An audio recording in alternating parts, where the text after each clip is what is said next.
Amém, glória a Deus. Você está preparado para ouvir o recado que Deus tem para você nessa noite? Sim ou não? Está preparado? Deus quer falar ao seu coração hoje. Amém? Então você vai fechar os seus olhos e vai falar: Senhor, fale comigo através desta palavra.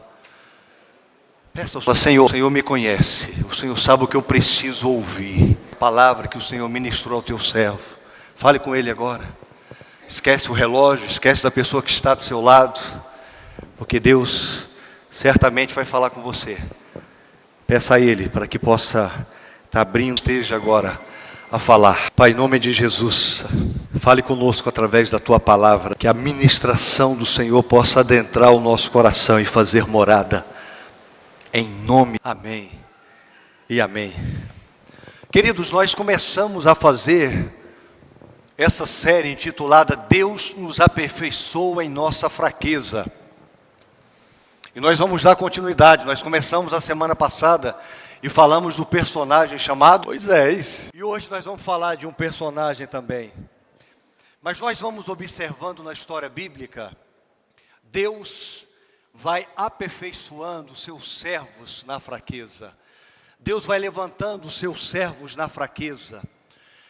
Se nós olharmos para a narrativa bíblica, nós vamos perceber tantos personagens que Deus foi ali usando. E o texto base está lá em Coríntios, que nós lemos e vamos ler agora. Mas ele me disse: minha graça é suficiente para você, pois o meu poder se aperfeiçoa na fraqueza. Portanto, eu me gloriarei ainda mais alegremente em minhas fraquezas, para que o poder de Cristo repouse em mim. Por isso, por amor de Cristo, regozijo-me nas fraquezas, nos insultos, nas necessidades, nas perseguições, nas angústias, por amor de Cristo, porque quando sou fraco, então é que sou forte. Vamos tentar entender isso, vamos continuar refletindo sobre esse tema tão importante. Vamos tentar compreender como Deus vai aperfeiçoando os seus servos, as suas servas, nas fraquezas, nas dificuldades. E hoje nós vamos estudar a vida de Jacó. Esse homem também passou por muitas coisas na vida. E nós vamos aprender com Jacó como ele tirou forças na sua fraqueza. Nós vamos ler o texto bíblico, abra comigo aí, você que tem o seu exemplar, em Gênesis capítulo 35, do verso 16 ao verso 21. Esse é o texto que nós vamos nos deter e que você possa ouvir a voz do Senhor nesta noite. Vamos estudar esse personagem, é um personagem muito conhecido, é um dos patriarcas, um homem que foi usado por Deus, mas um homem também que teve falhas como eu e você, fraquejou como eu e você, passou por muitos dissabores, muitas dificuldades, mas Deus estava aperfeiçoando ele, para que ele se tornasse um grande homem. Assim como ele usou aquele homem, aperfeiçoou a vida dele, também ele pode fazer isso na minha vida, na sua vida. Amém, igreja? Amém ou não? Então vamos ler o texto, mesmo assentados, com toda reverência. Diz assim as Sagradas Escrituras: eles partiram de Betel, e quando ainda estavam a certa distância de Efratá, Raquel entrou em trabalho de parto e teve complicações. Em meio às complicações do parto, a parteira lhes disse: não tenha medo, pois vocês está tendo um outro menino. No seu último suspiro, quando estava morrendo, deu ao filho o nome de Benoni. O pai, porém, deu-lhes o nome de Benjamim. Verso 19. Assim morreu Raquel e foi sepultada no caminho de Efrata, que é Belém. Sobre a sua sepultura, Jacó levantou uma coluna, e até o dia de hoje, aquela coluna marca o túmulo de Raquel. Israel partiu novamente e armou acampamento adiante de Migdal-Eder. Queridos, esse texto aqui que nós acabamos de ler, narra para nós um dos momentos mais difíceis da vida de Jacó. Depois de tanto tempo, Jacó esperando, por filhos, um filho desejado, um neném. Então, a criança chega, mas esse parto fez com que a esposa acaba morrendo, falecendo. E esse é um momento de muita dor. Esse é um momento de muita luta, de luto. A gente como pastor, a gente passa por muitos momentos difíceis. Eu lembro quando estava no Rio de Janeiro, nós fomos visitar uma criança que tinha 1 ano de idade, que estava desenganada pelos médicos. E nós chegamos naquele hospital e começamos a orar por aquela criança. E aquela criança veio a óbito. E aí nós fomos até a família, para conversar com a família. Nós só choramos juntos. A gente só abraçou aquela família, pois perderam um filho de 1 ano de idade. O fato é que por vezes nós vamos nos deparar com situações complicadas, com situações inusitadas, difíceis. E como encontrar força no Senhor numa hora como essa? Como encontrar, igreja? Esse era o cenário que Jacó estava vivenciando aqui, que Jacó estava passando a perda de alguém que ele amava muito. Para a gente entender esse texto aqui, o que estava se passando, nós precisamos entender toda a narrativa, toda a história que envolvia essa gravidez desta mulher chamada Raquel. Vamos lá, quem aqui gosta de vir na EBD? Vamos recapitular aqui? O que aconteceu, o que estava acontecendo, o que tinha acontecido para chegar aonde chegou aqui? A Bíblia vai nos falar que Jacó, ele sai fugido, porque o seu irmão queria matá-lo, lembra disso? Queria matá-lo. Então ele vai para a casa de quem? Ele vai para a casa de Labão. Labão, o pai de quem? Pai de Raquel. Lembra da Raquel, esposa do Alex, se você não vai esquecer. Raquel. E ele chega fugido naquele lugar. E ele encontra aquela mulher que estava no poço. Ela cuidava de ovelhas, ela era pastora. E ele se apaixonou logo por aquela mulher. Foi paixão à primeira vista. E quando ele foi lá então na casa de Labão, havia coisas a fazer. Eu não sei se vocês sabem, mas naquele tempo, alguém precisava pagar um dote. Um dote, E aconteceu ali, justamente. O que Labão fez? Um homem esperto, ele tinha fugido do seu irmão, era um pé rapado, não tinha nada, se escondeu. Labão falou o quê? Você precisa trabalhar 7 anos para poder casar com Raquel. 7 anos. E ele apaixonado, o que ele fez? Ele trabalhou 7 anos. 7 anos ali, dia e noite. A Bíblia fala que esse tempo foram como dias, porque ele estava apaixonado. E aí chega o dia do casamento. O dia do casamento. Labão, acabou os 7 anos. Aonde está minha esposa? Então fez toda aquela cerimônia e ela com véu. E aí na noite de núpcias o que acontece? Ele descobre que era a sua irmã, irmã de Raquel. Aquela mulher chamada, vamos ver, quem lembra? Lia. E aí ele falou, e agora? Está errado. Foi até Labão. Mas Labão falou, olha, aqui acontece o seguinte, primeiro a mais velha se casa, depois a mais nova. Mas se você quiser trabalhar para mim mais 7 anos, então você vai poder casar com Raquel. E ele, apaixonado por Raquel, então ele resolve ficar mais 7 anos. Mas 1 semana após essa cerimônia, ele casou com Raquel. 14 anos que ele ficou vivendo naquele momento ali. Jacó amava muito aquela mulher, mas aquelas mulheres começaram com intrigas, porque uma podia ter filho e a outra não. Lia, primeiro, segundo, terceiro, quarto, Raquel, nada. A tal ponto que Raquel chegou para Jacó e falou, me dê filhos, ou então eu vou morrer. Estava ali, e havia ali uma competição, e aí ela deu até as servas para Jacó. Mas aí Deus é bom. E aquela mulher engravidou e teve um filho chamado José, que significa acrescenta, Senhor, mais um. Deu José para aquela mulher. E aí passou muito tempo. E Deus acrescentou mais um texto que nós acabamos de ler. Fala o nome dele. Vamos ver se vocês são bons de memória. Benoni.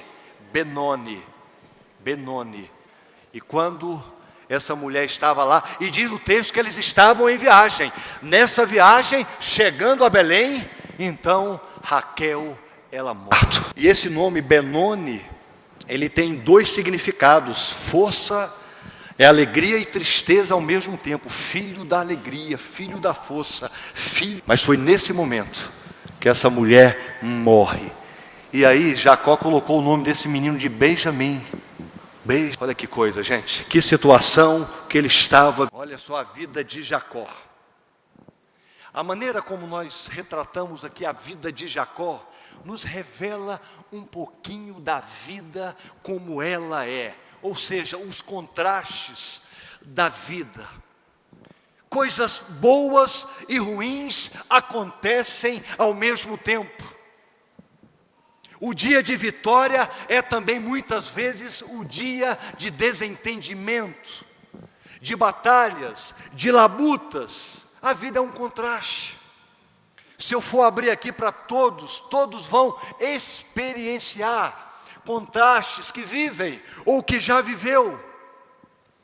Mas como encontrar força de Deus diante desses contrastes? O que nós podemos fazer, gente? Diante desses contrastes, eu gosto da ilustração do barco a velas, porque do barco a velas, aquele que está ali no controle do barco, ele não tem condição de determinar para onde o vento vai, não tem, mas ele pode ajustar as velas. Nós não temos condições de determinar o que vai acontecer conosco amanhã em muitas situações. Muitas coisas fogem do nosso controle, mas hoje eu quero te ajudar a ajustar as velas, para que você possa chegar ao propósito, aquilo que Deus lhe chamou para ser, para fazer. Amém, queridos? Quantos querem isso? Quantos querem nesta noite deixar Deus ajustar as velas da sua vida, para que você não esteja à deriva, um barco à deriva, mas um barco sendo guiado pelo próprio Deus, da palavra dEle. Amém? Então hoje nós vamos compartilhar algumas atitudes que Jacó tomou e que fizeram ele encontrar forças nesse momento tão difícil, nesse momento de fraqueza. Você está preparado para aprender a primeira lição que nós aprendemos com esse homem chamado Jacó? A primeira lição, a primeira atitude, eu aprendo lá no verso 16.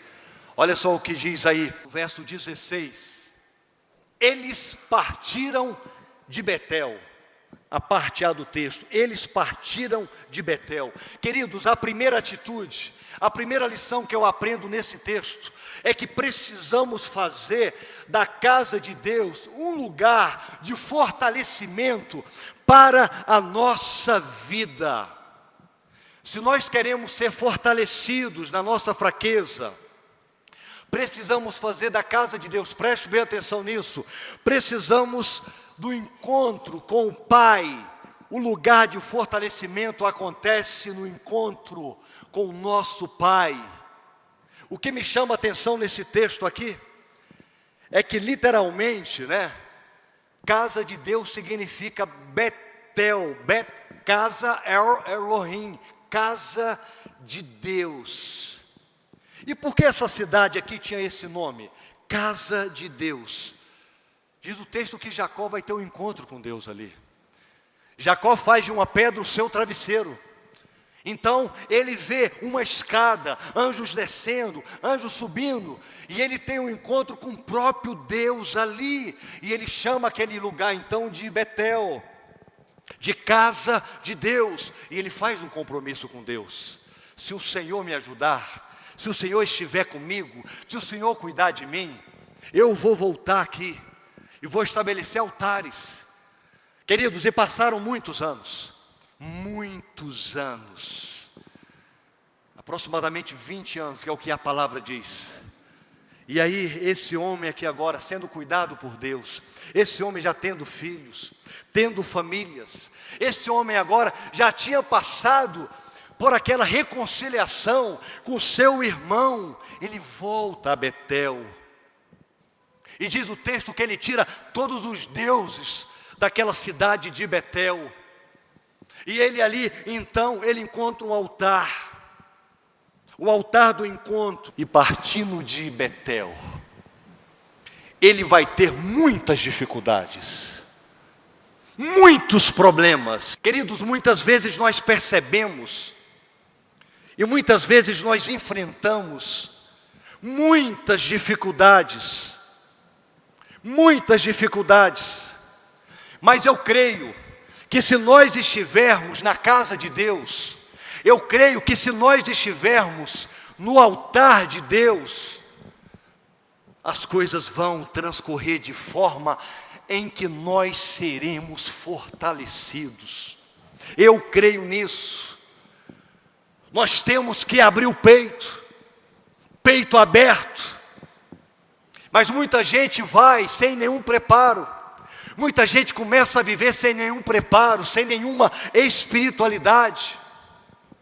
Jacó sai de Betel, dos altares do Senhor, e quando a situação fica difícil, ele está preparado, porque ele estava nos altares de Deus, porque ele estava na casa de Deus, porque ele estava ali se consagrando. Quantos querem encontrar força na fraqueza, força de Deus para continuar? Quantos querem estar com os altares do Senhor para conseguir transcender tudo aquilo que precisa ser transcendido? Porque, minha gente, são muitas labutas na vida, são muitos problemas, e a gente só vai resolver se nós tivermos esta atitude, se nós estivermos na casa de Deus, se nós estivermos sendo fortalecidos pelo Senhor, juntos, firmados no mesmo propósito. O próprio Jesus fez isso. Antes de enfrentar a cruz, ele vai procurar Maria, ele vai procurar Marta, ele vai procurar Lázaro, ele vai até o Simão, o leproso. Ele procura ali, ele estava com a comunhão do corpo. Quando ele entra naquela casa, aquela mulher ungindo ali os seus pés com óleo. E ele já falando que já era uma preparação do que haveria de vir. É no lugar da comunhão, é em Betel, na casa de Deus, é nesse lugar que o Senhor nos fortalece. Amém, igreja? E quando eu falo casa de Deus, numa abertura neotestamentária do Novo Testamento, nós somos casa de Deus. Aonde o povo está é casa de Deus. Esse lugar foi consagrado a Deus. Aqui é casa de Deus porque nós estamos aqui. Mas aonde nós estivermos, num pequeno grupo, o povo reunido em algum lugar, é a casa de Deus ali, transformando vidas, libertando vidas, o Evangelho sendo pregado. Lá em Hebreus capítulo 10, verso 25, vai dizer: vocês não podem abandonar a casa de Deus, a comunhão do corpo. Pelo contrário, vocês precisam encorajar uns aos outros, unidos, vivendo o mesmo propósito. Queridos, o fato é que muitas vezes nós estamos perdendo a graça de fazer do altar de Deus esse lugar. Muitas vezes nós não estamos tendo força do alto, porque a gente não está buscando. E talvez você esteja hoje assim. Nós precisamos buscar os altares de Deus. Nós precisamos buscar a Deus. Eu me lembro, tempo de seminarista, no meu primeiro ano de seminário, já me colocaram para tomar conta de uma congregação, numa favela, gente, imagina isso. E eu cruzinho de tudo. E quando voltava do seminário, eu ia para aquele lugar. Tinha um amigo meu chamado Gil Ronaldo, hoje ele está em Recife, é pastor de uma grande igreja. E nós orávamos ali 2, 3, 4 horas. E a gente chorava na presença de Deus. A gente chorava buscando a Deus. Os altares do Senhor. Porque amanhã eu tinha que me encontrar com alguém. Amanhã eu tinha que pregar a palavra. Amanhã eu tinha que aconselhar. Amanhã eu tinha que estar com pessoas falando de Deus. Mas eu encontrei os altares de Deus na madrugada. Eu encontrava os altares de Deus porque eu estava lá buscando. Por isso Ele me dava força para que eu pudesse fazer tudo aquilo no outro dia. E a gente só faz isso quando a gente busca. Quando a gente busca os altares do Senhor. Toda vez quando eu ia conversar com alguém, eu lembrava: Senhor, tenha misericórdia de mim. Que a Tua graça possa me usar. E Deus fez grandes coisas.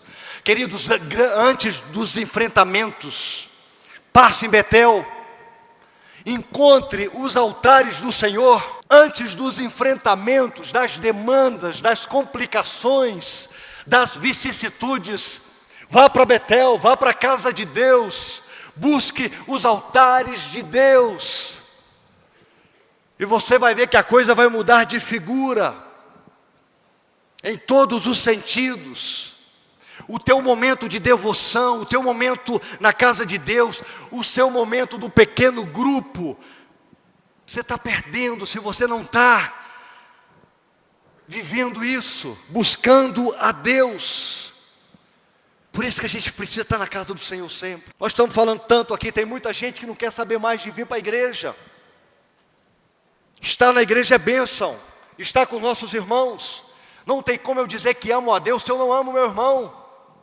É importante estarmos na casa do Senhor. Quantos aqui têm alegria de estar nos altares do Senhor? Amém?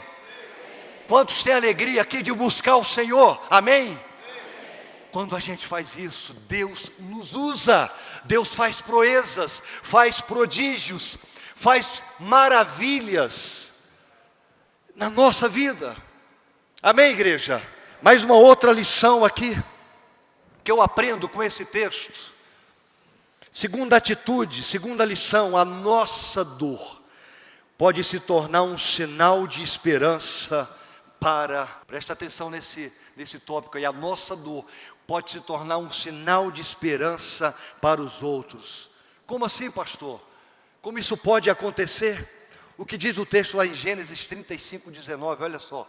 Assim morreu Raquel e foi sepultada no caminho de Efrata, que é Belém. Queridos, é muito interessante, porque na Bíblia, a morte de Raquel passa a simbolizar um sinal de esperança. Sinal de esperança. Como assim, pastor? Porque no lugar da morte, também nós podemos encontrar vida.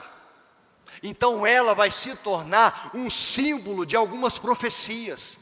Por exemplo, lá em Jeremias capítulo 31, Jeremias falando sobre o exílio, Deus ali vai disciplinar o seu povo.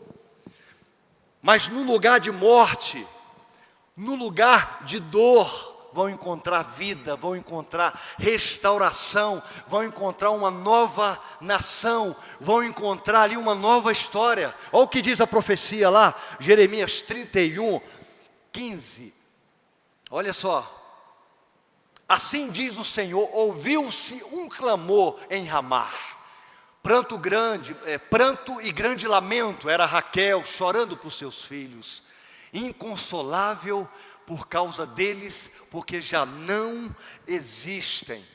Assim diz o Senhor: reprime a tua voz de choro e as lágrimas de teus olhos, porque há recompensa para as tuas obras, diz o Senhor, pois os teus filhos voltarão da terra do inimigo.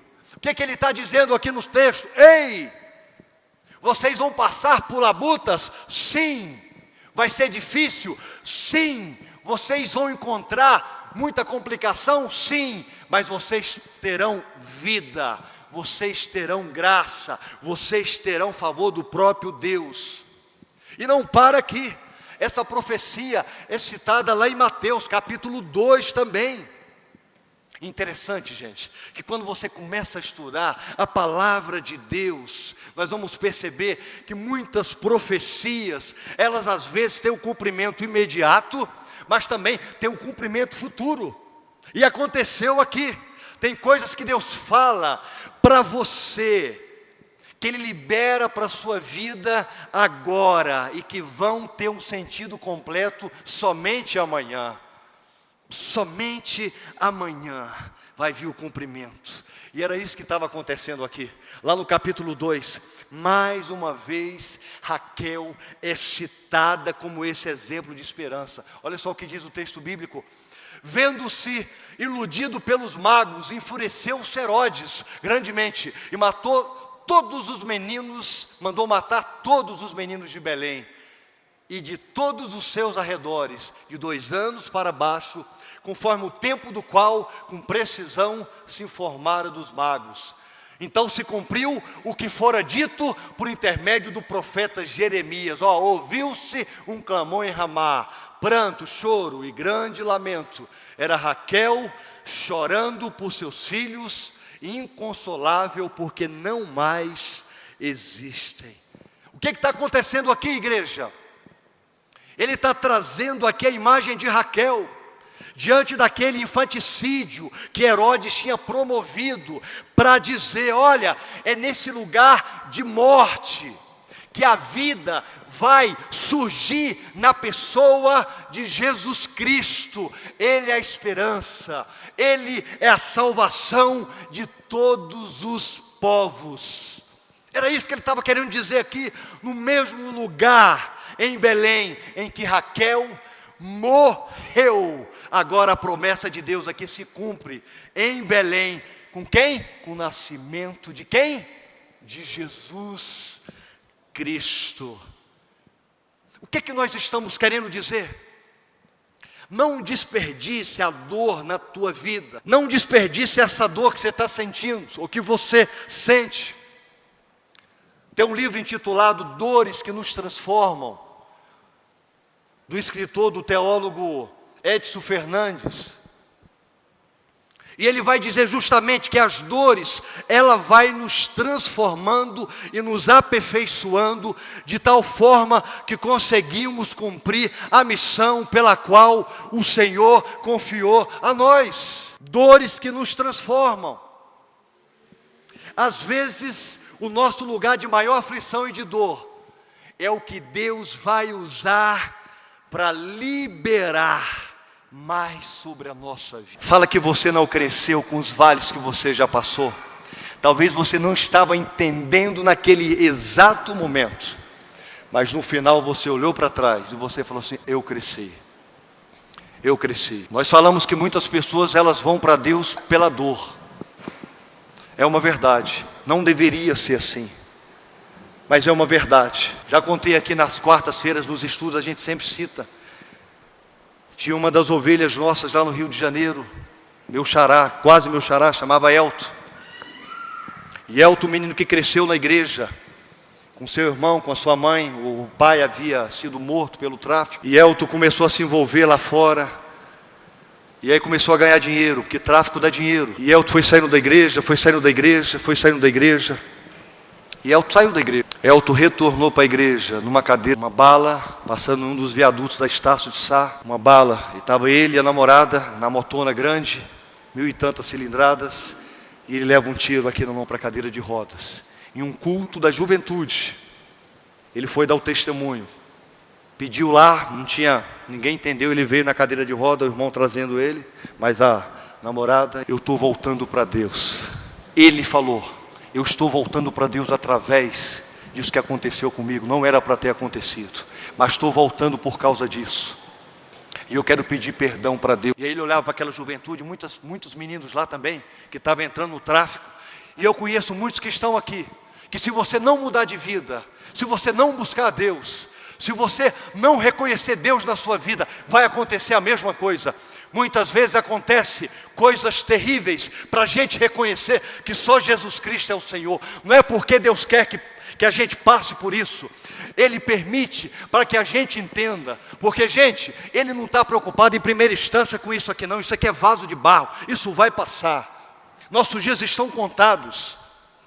Ele não está muito preocupado com o nosso exterior. Ele está preocupado com a salvação de vidas. Ele está preocupado que todo ser humano viva no céu, que todo ser humano reconheça Deus.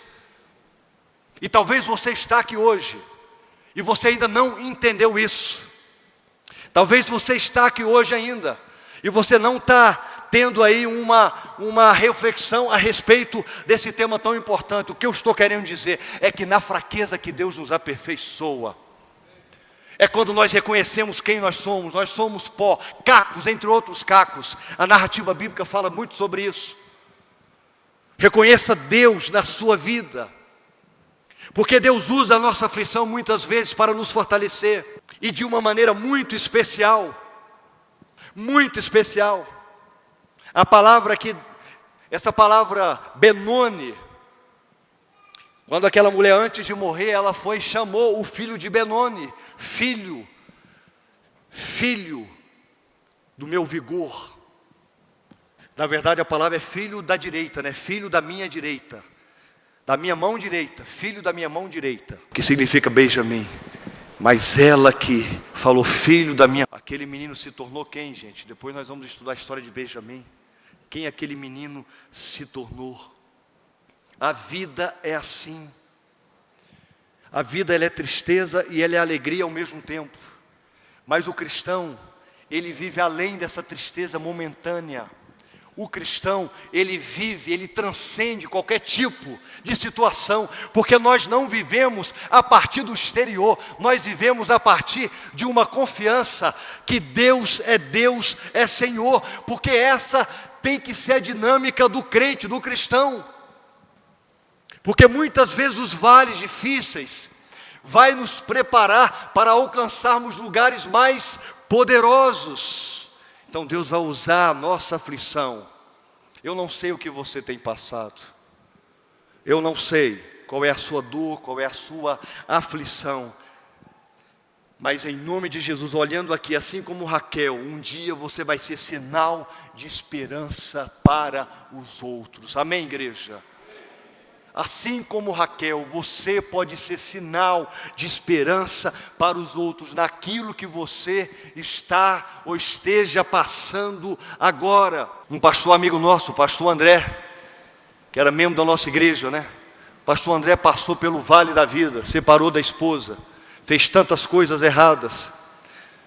Pastor André, hoje é o pastor de família na Igreja Batista Congregacional. Ele passou por muitos vales, mas Deus aproveitou tudo aquilo que ele passou, ele voltou para a família e hoje ele é pastor de família, gente. Olha que coisa maravilhosa.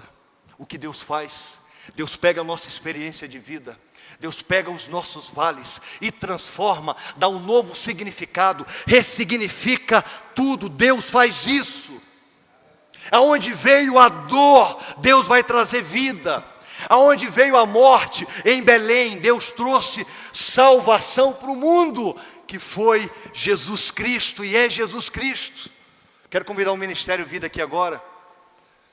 Eu quero orar por sua vida. Talvez você precisa colocar a sua vida diante do Senhor nesta noite. Talvez Deus esteja dizendo para você nesta noite: filho, não abandones o meu altar ou os meus altares.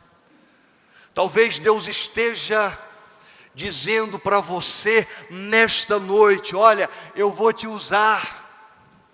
Eu vou fazer de você uma nova vida. Eu vou mudar a sua história. Mas filho, não abandones os meus altares. Você vai ter força para continuar. Você não vai desanimar. Algumas situações da sua vida que você está passando, eu vou te ajudar a ressignificar. Talvez você esteja enxergando a vida de um jeito errado, mas eu vou te ajudar a viver melhor. Talvez nesta noite Deus esteja dizendo isso para você. Jacó passou por muitas situações difíceis, mas ele cresceu. Sabe por quê? Porque ele fez um compromisso com Deus. Ele fez muita coisa errada, mas ele teve uma experiência marcante com Deus. E nós sabemos que o nome dele foi até mudado. E ele quer mudar também a sua vida, a sua história. Há algumas lacunas aí que ele quer mudar, ressignificar, te fortalecer. Basta que você deixe Ele fazer isso. Basta que você entenda que você faz parte do corpo. E que só estando junto, na casa de Deus, nos altares de Deus, junto com o povo de Deus, você vai ter força para continuar.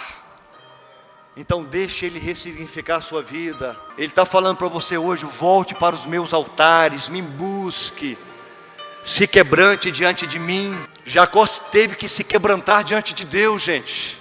Jacó se tornou quem se tornou porque ele se quebrantou. A vida dele foi mudada, moldada pelo próprio Deus. A vida, ela só é ressignificada quando Deus está à frente, no controle. Talvez você está na igreja há anos, mas você não deixou o Senhor da igreja te controlar, te mudar, ressignificar. Então você só vive a partir dos traumas do passado. Talvez você está na igreja, mas a sua vida não muda, não tem nenhum lampejo do céu, nenhuma manifestação espiritual do céu, porque você ainda não está buscando os altares de Deus, não está buscando a presença de Deus, mas Ele está agora te convidando a buscar sua face, a buscar sua presença. Então maravilhas vai acontecer na sua vida. E Ele está dizendo para todos nós: vocês precisam buscar os meus altares. O que isso significa? Precisamos ir para o quarto, precisamos estar na casa de Deus. Casa de Deus é onde nós estamos, seja no pequeno grupo, como eu falei, seja aqui dentro, mas temos que estar juntos, gente. Temos que caminhar juntos. Ele passou por muitos vales, mas pelo fato dele estar nos altares de Deus, pelo fato dele ter passado tempo com Deus, pelo fato dele deixar Deus mudar a sua vida, mudar o seu nome, restaurar a sua sorte, ele se tornou quem se tornou. Você só vai se tornar aquilo que Deus deseja na sua vida se você buscar os altares de Deus, se você buscar a Deus, se você se quebrantar diante dEle. Faça isso agora, faça isso, busque a Deus, porque é na casa de Deus que nós podemos nos quebrantar, é aqui que nós podemos nos fortalecer. Amém, igreja? Pai, em nome de Jesus, Tu conheces cada vida que está aqui nesta noite, cada fraqueza, Senhor, cada situação. Em nome de Jesus, como o Senhor restaurou a vida de Jacó, o que ele estava passando com a morte da sua esposa, e aquilo ali foi símbolo de vida. Que nós possamos também olhar para a nossa vida e olhar para a nossa dor e ter a certeza que o Senhor é o Deus da restauração.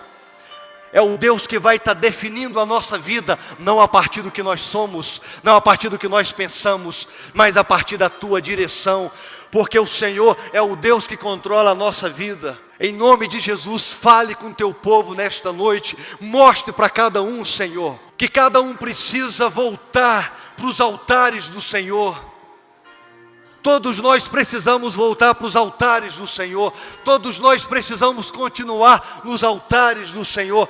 Todos nós precisamos estar na Tua presença, Pai, para que os milagres da vida possam acontecer, para que a gente viva os Teus propósitos, para que a gente viva os Teus sonhos, e que nós como igreja estejamos juntos, sendo fortalecidos, fortalecendo o nosso irmão, a nossa irmã, a nossa igreja, para que possamos cumprir a missão. E é na casa, é juntos que nós fazemos isso. Em nome de Jesus, Pai, complete a Tua palavra nesta noite. Complete a Tua palavra, Espírito Santo, ministre agora no coração de cada um, porque o Senhor nos aperfeiçoa em nossa fraqueza, porque quando somos fracos, aí que somos fortes. No santo nome de Jesus. Amém. Amém. Vamos nos colocar de pé. Vamos cantar essa canção. Na casa. É na casa. É juntos. É com o povo de Deus que a gente pode ser fortalecido.